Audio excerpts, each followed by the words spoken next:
Coloca para no grande, Juliana. Peraí. Não está compartilhando, não? Não, a tela não está total. Compartilhando, sim. Está compartilhando, mas não total. E agora? Ainda não.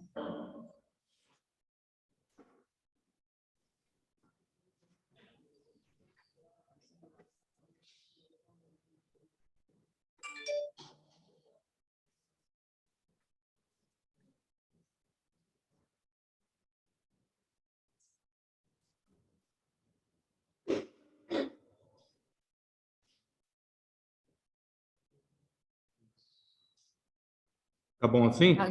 Agora sim. Aí. Beleza. Tá ótimo. Boa noite, pessoal. Eu sou a Juliana, né? Muitos já me conhecem, sou evangelizadora aqui da casa. E hoje a gente vai conversar um pouquinho sobre esse tema, Jesus Criança para as Crianças. Então, gente, por que eu escolhi esse tema? Por que a gente estudar sobre a infância de Jesus? Inicialmente, era um interesse, uma curiosidade particular minha, né? Porque a gente vê nos evangelhos a vida de Jesus sendo narrada, fala sobre a vida pública, sobre as curas, sobre o sofrimento, a parte da ressurreição, mas sobre a infância de Jesus é pouco falado, sobre a sua fase da adolescência e de Jesus jovem, né? Então, eu tinha um grande interesse de ter mais detalhes a respeito. Eu vejo também que é um interesse das crianças. Toda vez que eu vou dar na evangelização o estudo sobre Jesus, as crianças ficam muito curiosas, querendo saber como que era Jesus criança, se ele era como eles são, né? Então, isso me interessou também.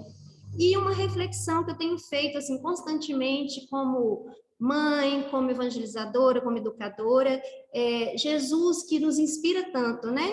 O que da infância de Jesus, da sua criação, da sua educação, o que pode nos inspirar como educadores?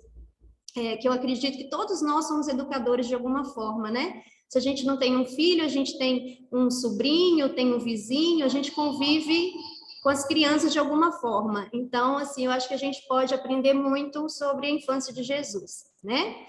E como a gente não tem tantos detalhes assim no Evangelho, eu contei com a ajuda dos universitários, viu, gente? Eu tive a ajuda aí do nosso querido amigo, né, o Irineu, que ele estuda bastante sobre a vida de Jesus. Eu baseei alguns conhecimentos no livro de Urântia também, tá bom? Então, a gente vai conversar um pouquinho.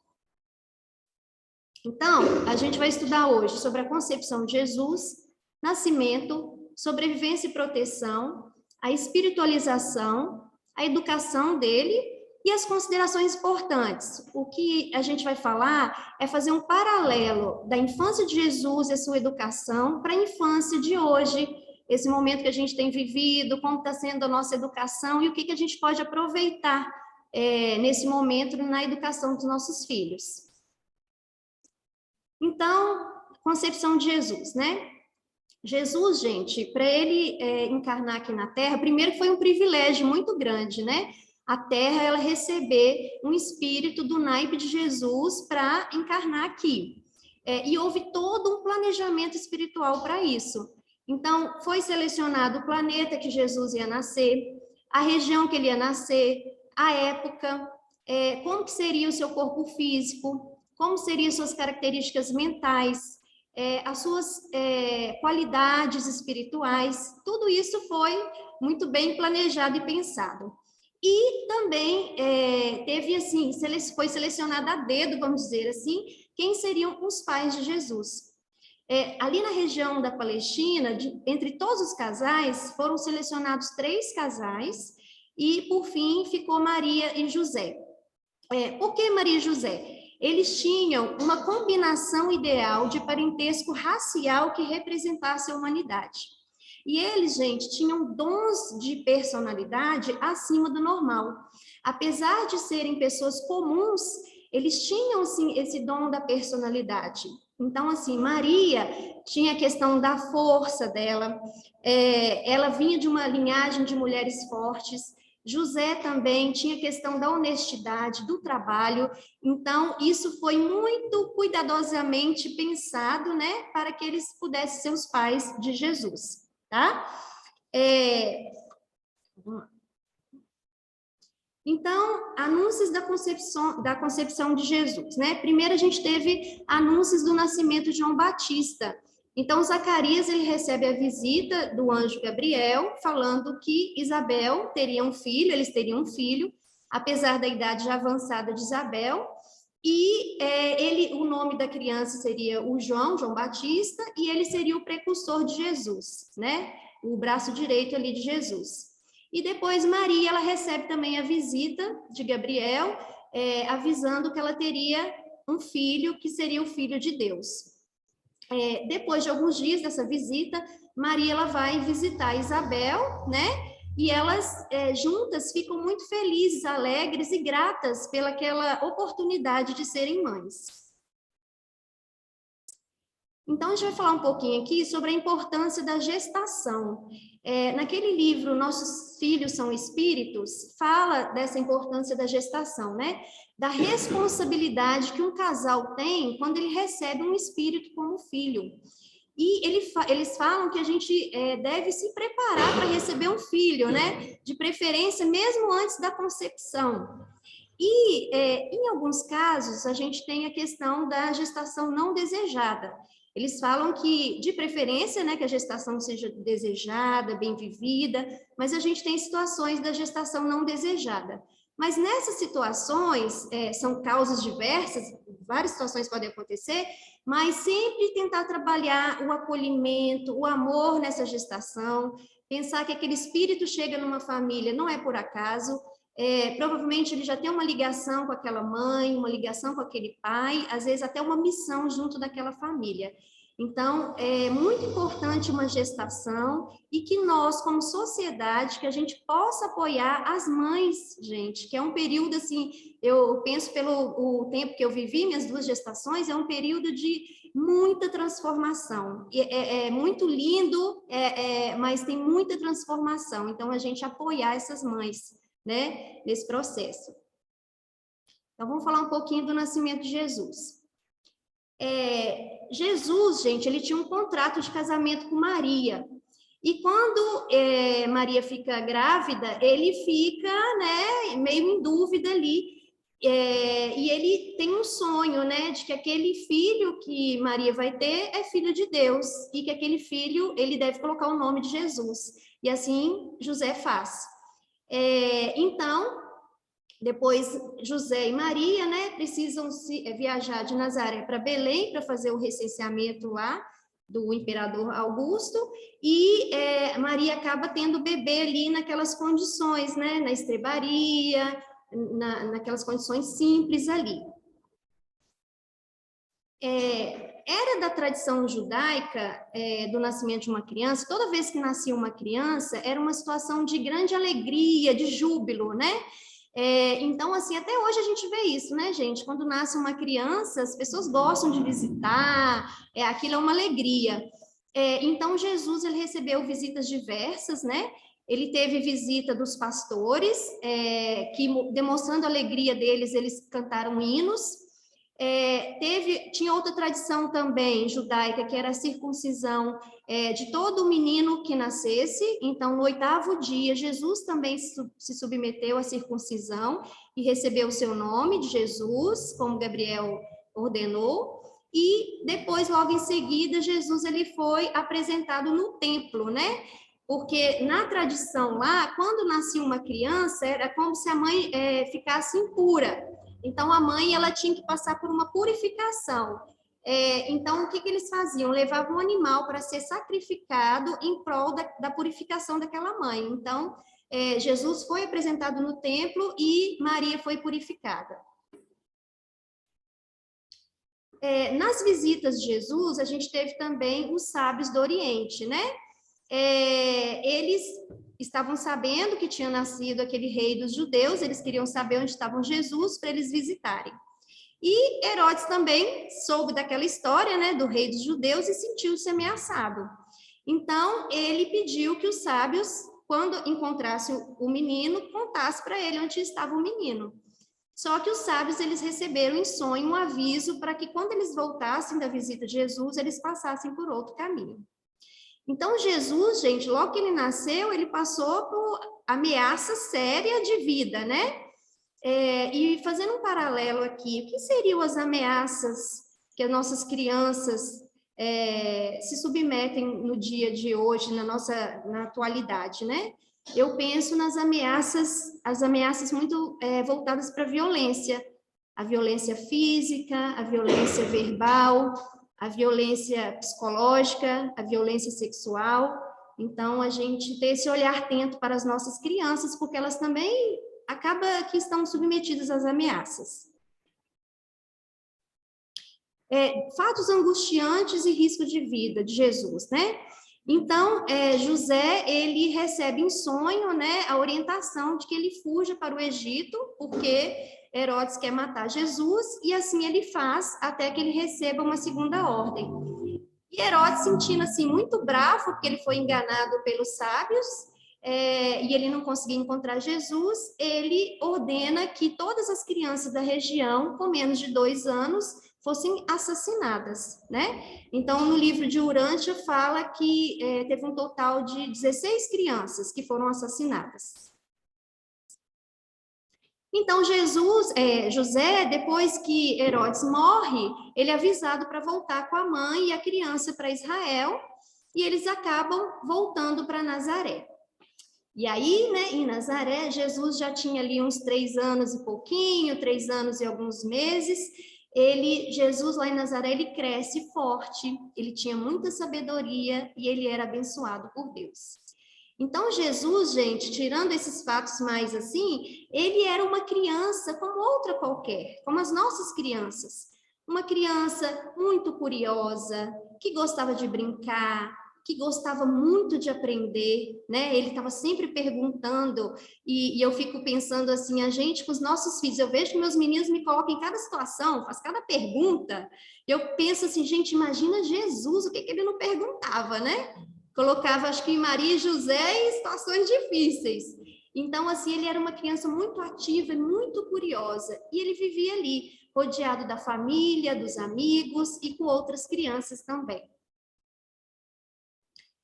Então, vamos agora que a gente falou um pouquinho desses fatos, vamos fazer umas considerações aí para nossas crianças atuais. A questão da educação. Nos primeiros anos da infância de Jesus, Maria, ela manteve uma vigilância longa e constante para o filho. Então, eu entendo muito Maria nesse ponto, porque a questão, a perseguição que Jesus teve, né? Então, acho que aquilo já deve ter deixado ela apreensiva, que ela tinha que proteger Jesus, e tinha a questão também que ela tinha noção da missão de Jesus, então ela não queria que nada acontecesse com ele. Então, tem uma situação no livro de Urântia que fala que Jesus, ele tinha crianças que moravam ali perto dele, né? Que Jesus queria brincar com as crianças, e a Maria, às vezes, segurava um pouquinho assim, ficava meio receosa.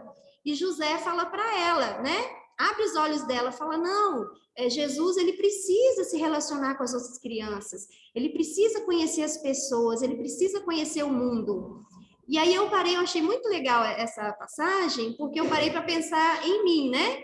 Que às vezes a gente, com aquele desejo de proteger o filho, a gente acaba, por amor mesmo, a gente acaba, às vezes, querendo colocar numa redoma, fazendo uma super proteção, que nem sempre é uma atitude saudável, né? Então, eu acho que é aquele equilíbrio mesmo, da gente soltar, mas ao mesmo tempo a gente está presente, a gente está vigilante.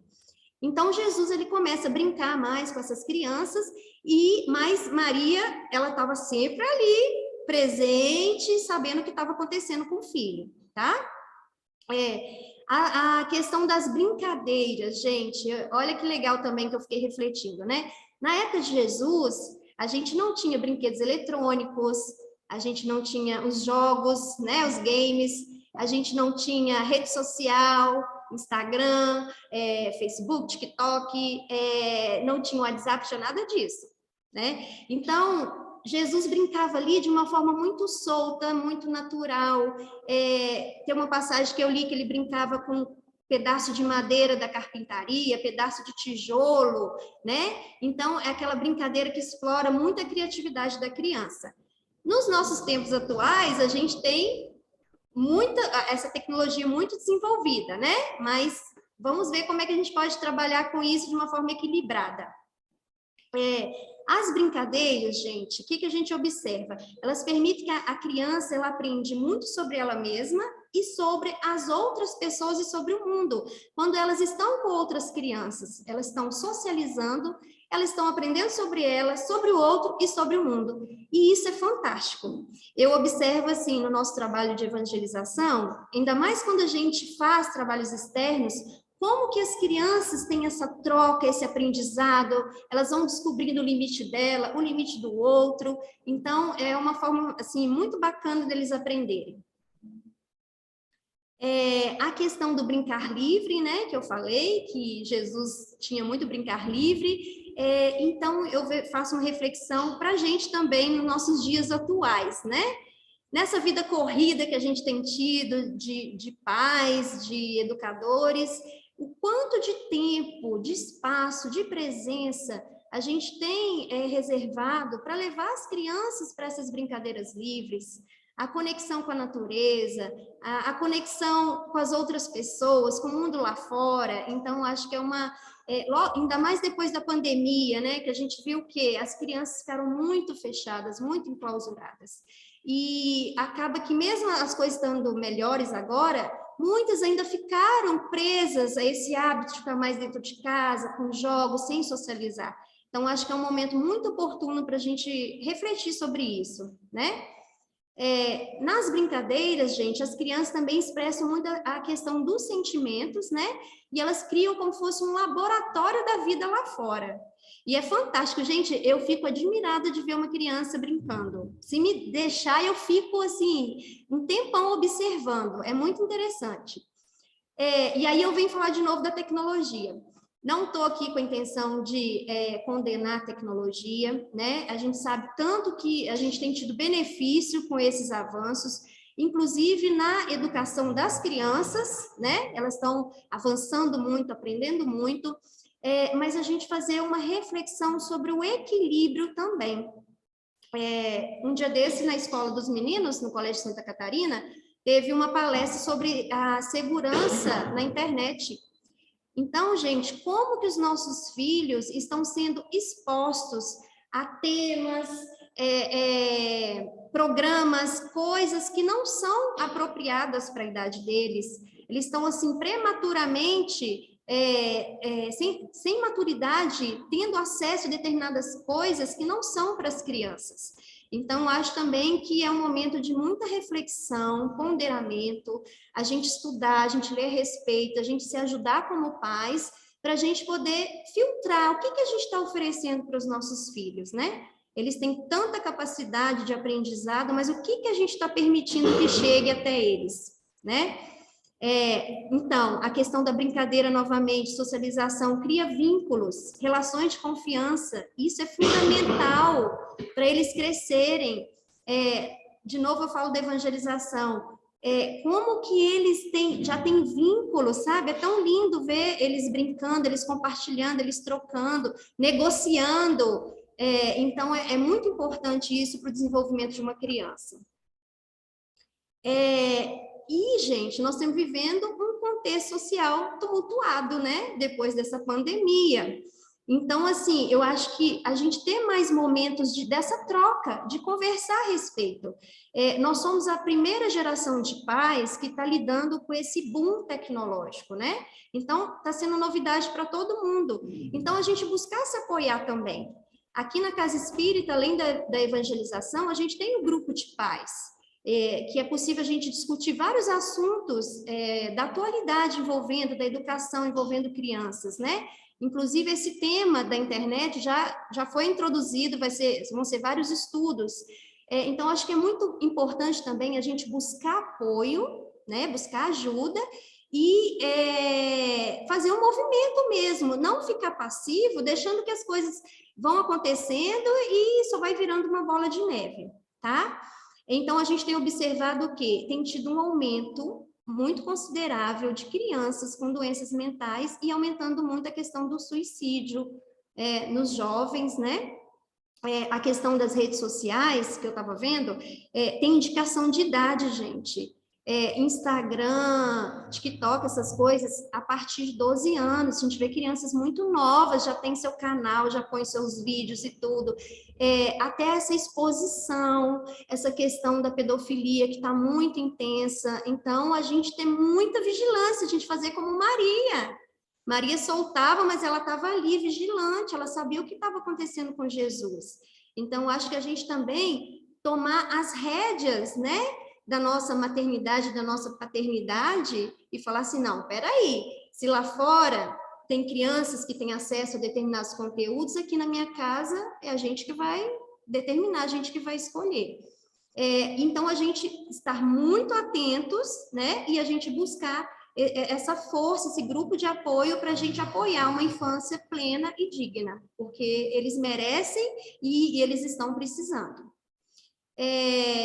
Vamos ver aqui. A questão da conexão com a natureza também, viu, gente? Eu já indiquei aqui o documentário que chama O Começo da Vida, mas esse contato com a natureza é maravilhoso para a criança, só tem benefícios. Então, a gente disponibilizar tempo para isso. A questão da educação de Jesus. A parte mais valiosa da educação inicial de Jesus, ela veio dos próprios pais. Jesus, ele aprendeu muito com Maria e José. Ele era, assim, muito ávido por conhecimento, né? Ele sabia várias línguas, ele aprendeu muito com José. Maria tinha umas caixinhas de areia que ele ensinava Jesus a escrever, então ele já aprendeu muita coisa com eles. E Jesus tinha uma curiosidade, assim, fantástica, né? Aquela vontade de aprender, perguntas muito profundas. Como eu falei, ele até colocava, às vezes, José e Maria, assim, em situação difícil. Mas José, ele sempre estava muito atento às perguntas de Jesus. Ele não passava batido, sabe? Respondia qualquer coisa, ele ouvia, ele dava atenção para Jesus. E aí eu faço uma reflexão, gente, será que a gente está ouvindo verdadeiramente os nossos filhos? Será que a gente está dando valor aos seus questionamentos? Olha, eu achei tão bonita essa foto, esse pai que se abaixa na altura do filho, olha nos seus olhos, numa postura de respeito, de interesse. Acho que a gente tem que deixar claro para os nossos filhos que o que eles pensam, o que eles sentem, o que tá se passando dentro deles é muito importante para a gente.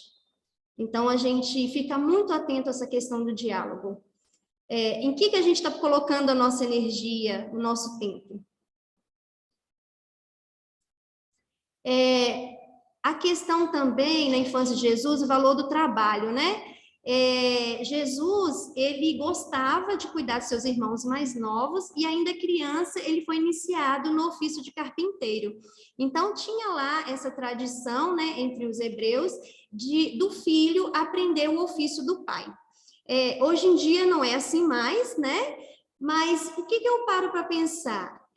Quais talentos nossos a gente pode ensinar para os nossos filhos? Né? A gente não precisa necessariamente ensinar a nossa profissão, mas quais talentos nossos a gente está tendo oportunidade de ensinar para os nossos filhos e às vezes a gente está deixando passar. Na hora que você leva o seu filho para um trabalho voluntário,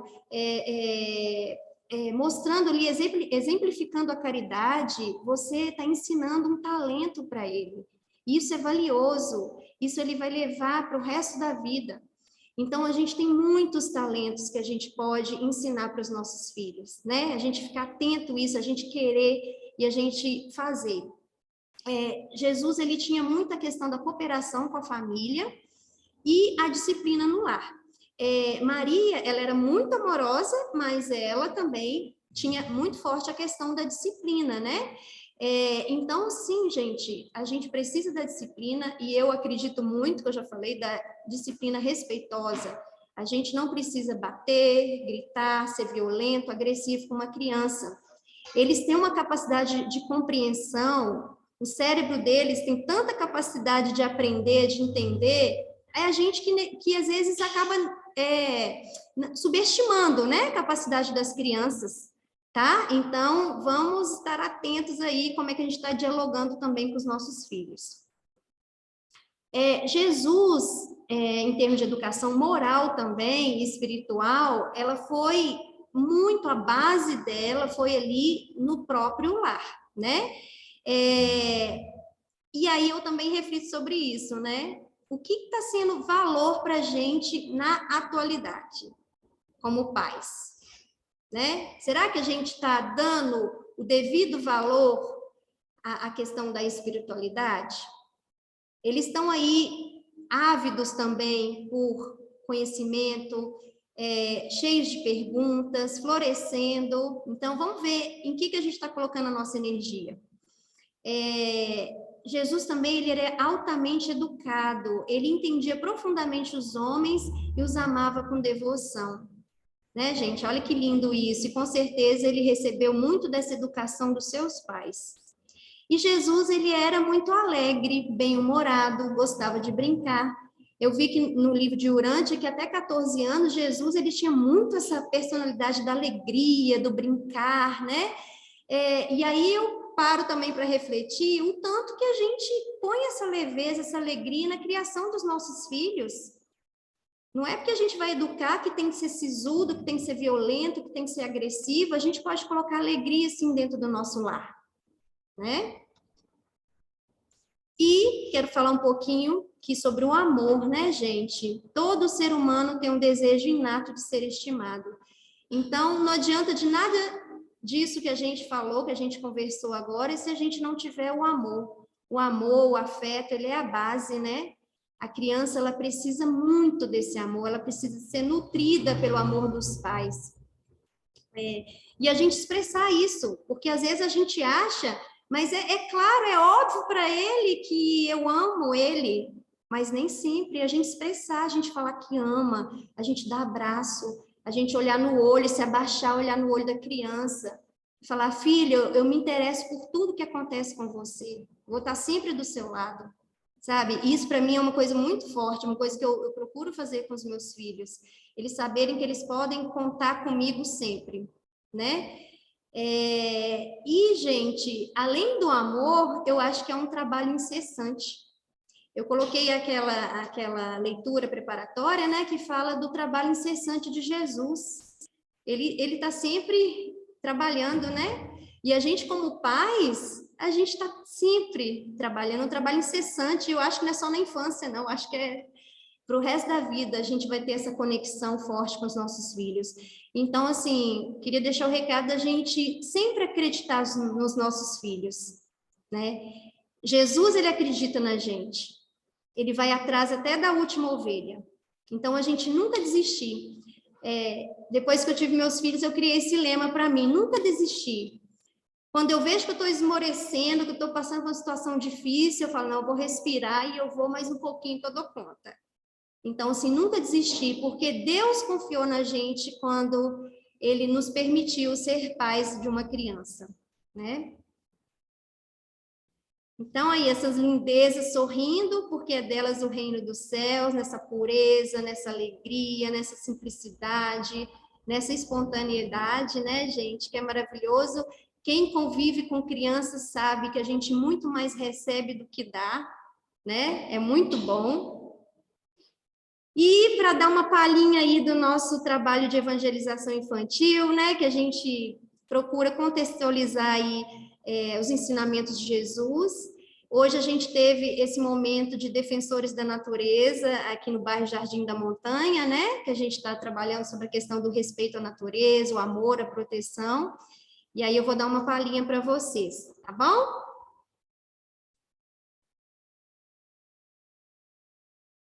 E onde você vai? Eu vou para a telha.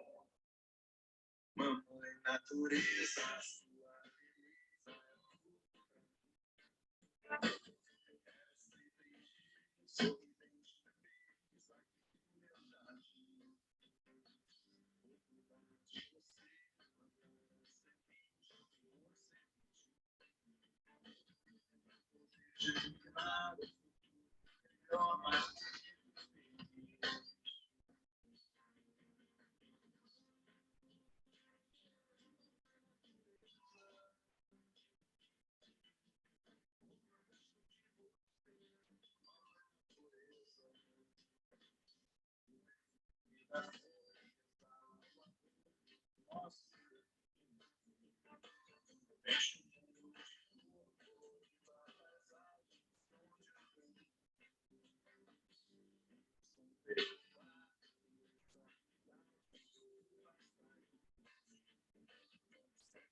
Gratidão, pessoal, por terem me ouvido. Oi, tia. Convido vocês para virem conhecer a evangelização infantil aqui, tá bom? Boa noite. Oi, tia. Oi! Tudo bem? Menino, não fala não.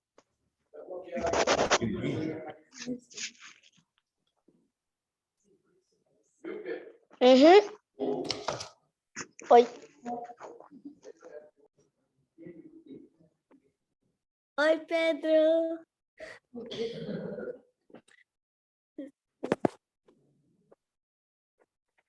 Tem mais um videozinho aqui para a gente passar para vocês. Acho que eu vou chamar a Roberta para participar também aqui, gente.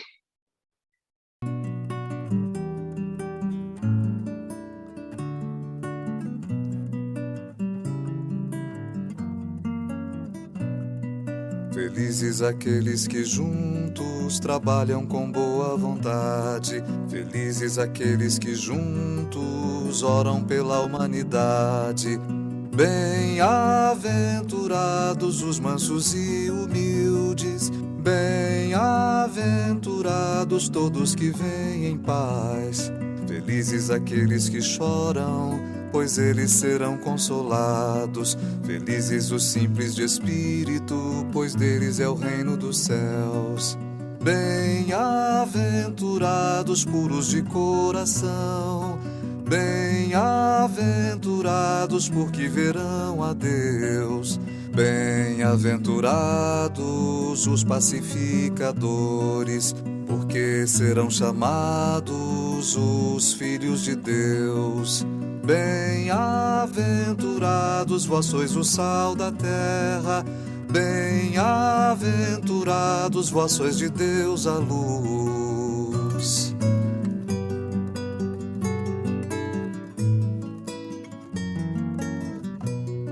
Felizes aqueles que juntos trabalham com boa vontade. Felizes aqueles que juntos oram pela humanidade. Bem-aventurados os mansos e humildes. Bem-aventurados todos que vêm em paz. Felizes aqueles que choram, pois eles serão consolados. Felizes os simples de espírito, pois deles é o reino dos céus. Bem-aventurados puros de coração. Bem-aventurados porque verão a Deus. Bem-aventurados os pacificadores, porque serão chamados os filhos de Deus. Bem-aventurados vós sois o sal da terra. Bem-aventurados vós sois de Deus a luz.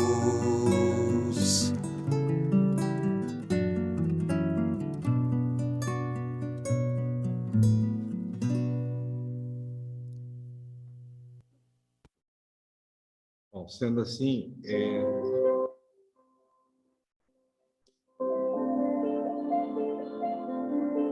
Deus, nosso Pai, que sois todo poder e bondade.